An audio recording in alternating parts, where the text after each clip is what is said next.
लुधियाना जिले में स्थित एक ऐसा गांव जहां हिंदू मुस्लिम एकता की शानदार मिसाल देखने को मिल रही है। 1947 से बंद पड़ी एक मस्जिद का पुनर्निर्माण किया जा रहा है। हिंदू एवं सिखों की मदद से करीब 45 लोगों की आबादी वाले इस गांव में सिर्फ एक ही मुस्लिम परिवार रहता है। मिसाल है ये गांव उन राजनेताओं के लिए जो अक्सर धर्म के नाम पर सेकते हैं अपनी अपनी रोटियां। एक तरफ जहां उत्तर प्रदेश के दादरी कांड ने दोनों समुदायों में तनाव की स्थिति बना रखी है, वहीं लुधियाना जिले में पड़ता एक गांव पूरे देश को एक बेमिसाल संदेश दे रहा है। वो भी एक ऐसा संदेश जो आज के माहौल में हर हिंदुस्तानी के लिए जरूरी है। लुधियाना शहर से लगभग 40 किलोमीटर दूर स्थित एक गांव है मल्ला। यहाँ एक पुरानी मस्जिद 1947 से ही वीरान पड़ी थी।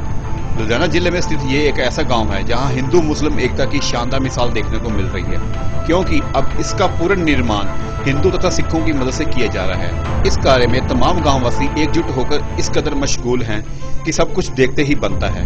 करीब 45 लोगों की आबादी वाले इस गांव में सिर्फ एक ही मुस्लिम परिवार है जो पिछले कई दशकों से यहाँ पर रहता चला आ रहा है। इस गांव में रहने वाले सभी हिंदू सिख गांव वालों ने फैसला कर लिया है कि इस मस्जिद को फिर से निर्माण किया जाएगा। यहाँ पर ये परिवार रोजाना नमाज अदा कर सकेगा। गांव वालों के इस नायाब कदम से मुस्लिम परिवार के लोग काफी गदगद हैं। मैं ये कहना चाहता हूँ, जैसे आज देश में दादरी कांड के बाद अच्छी राजनीति हो रही है, तो मैं बताना चाहता हूँ कि पंजाब एक ऐसा राज्य है जहाँ से आज भी असल भारतीय एकता की जो शम्मा है वो जल रही है। आप यकीन माने कि हम लोगों को इस गांव के हिंदू सिख भाइयों ने ही सबसे पहले न्योता दिया कि आप लोग गांव में आए, मस्जिद बंद पड़ी है, इसको आबाद कीजिए। तभी शाह इमाम साहब ने रेनोवेशन का काम शुरू करवाया। और आज भी हम रोजाना जब हर हफ्ते आते हैं तो ये सामने जो हिंदू सिख भाइयों के घर हैं, सबसे पहले पानी भी यही पिलाते हैं, चाय भी यही पिलाते हैं। और इस मस्जिद में अभी जब लेंटर डाला गया तो पूरे गांव के लोग जो है वो कार सेवा के अंदर मौजूद थे। मैं ये समझता हूं कि आपसी भाईचारे की जिंदा मिसाल जो गांव मल्ला के लोगों ने दिखाई है, ये एक प्रेरणा है पूरे देश में उन लोगों के लिए जो धर्म के नाम पर एक दूसरे को मारते हैं। उन्हें पंजाब में आके इस मिसाल को देखना चाहिए।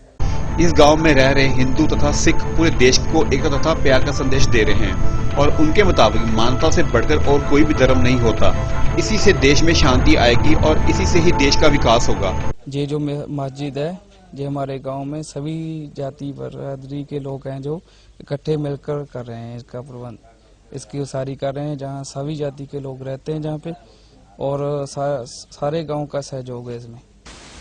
हमारा जो एक मस्जिद है बहुत काफ़ी देर से पुराना पड़ा था, इसको काफ़ी खंडर बन चुका था। तो जो हमारे मौलवी साहब आए, इन्होंने प्रेयर्स किया। जो हमारा एक परिवार है यहाँ पर मुसलमानों का, तो उनका बहुत ही अच्छा बिहेवियर है, गांव वालों के साथ बहुत अच्छा तालमेल है। तो एक गांव में मल्ला रोड पर एक मस्जिद है, वहाँ पुरानी मस्जिद है, वहाँ पर होता है, वहाँ सारे लोग मिलजुल के बड़ा बढ़िया ढंग से वो काम करते हैं। मैं देशवासियों को एक मैसेज देना चाहता हूँ कि कोई जात जन्म नहीं होता है, किसी का भी कोई जो हमारे जो बनाए हुए हैं ये सब, जो कोई किसी जात को मानता किसी, लेकिन हमारे गुरु ग्रंथ साहब में एक बात लिखी हुई है कि अव्वल अल्लाह नूर पाए, कुदरत के सब बंदे एक नूर से सब जगह उपजा, कौन भले कौन बंदे। इसी मुताबिक सारे जो भी दुनिया में जन्म लेकर आ गया है वो सब बराबर है। कोई मुसलमान नहीं, कोई हिंदू नहीं, कोई सब, वो सिर्फ एक दिखावे के लिए है। लेकिन सब को मैं चाहता हूँ कि सब मिलजुल के रहें। जैसे कहावत है, हिंदू सिख ईसाई सारे भाई भाई। काश इस गांव से निकला संदेश वो लोग भी सुन ले जो देश का माहौल बिगाड़ने का काम कर रहे हैं, और साथ में वो भी राजनेता भी सुन लें जो अक्सर अपनी राजनीति रोटियां सेकर हमारे हिंदुस्तान में हिंदू मुस्लिम विवाद के बेहद संवेदनशील मुद्दे पर अपनी अपनी रोटियां सेकते चले आ रहे हैं। और अब हमें ये भी देखना होगा कि हिंदुस्तान के हर राज्य में, हर गाँव में क्या ऐसा एक गाँव और उभर के आ सकता है। ये तो अब हमारी सरकार और उनके राजनेताओं पर निर्भर करता है। जागती लहर के लिए संदीप शर्मा की एक पेशकश।